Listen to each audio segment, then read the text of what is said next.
What's up, guys? It's Crasher. Just a quick video update for you guys today about the upcoming alleged beta.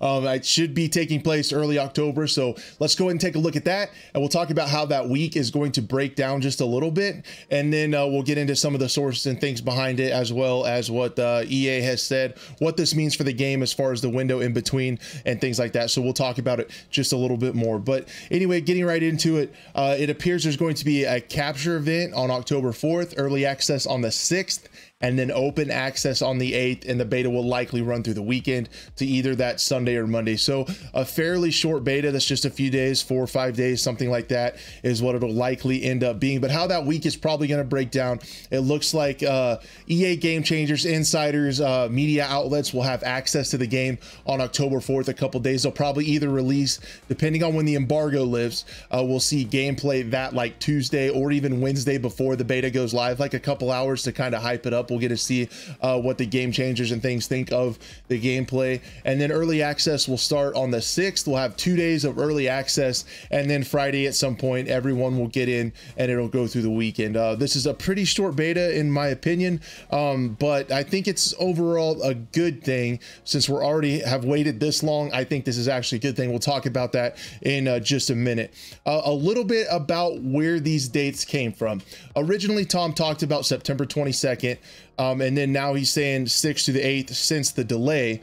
What he's saying is he got this information from an email that has gone out to creators and media outlets. So this is pretty much 100% confirmed, I would say. Honestly, Tom was probably correct. I mean, Tom was correct essentially about the September 22nd date. We saw that date pop up in the Origin API, as well as Amazon and GameStop sending out beta codes. So he was on the money there too. He had seen that also in an official email that talked about when the embargo lifted. So he originally tweeted a week or so ago that the 6th and the 8th were the beta dates he was thinking, but now he has seen official stuff that was on an internal system. He can't reveal that source, but now he's seen an email that has gone out to creators and the media. So that makes it pretty darn trustworthy. So hopefully we will hear something official tomorrow. Freeman, the community manager, said that he's going to give us a further heads up next week. He said that last week, and in true DICE fashion, it appears it's going to be the very last day. So we've gotten kind of accustomed to that around here, but hopefully this guy gives you guys a little bit of excitement because we're back to being a couple weeks out from getting our hands on the game, hopefully.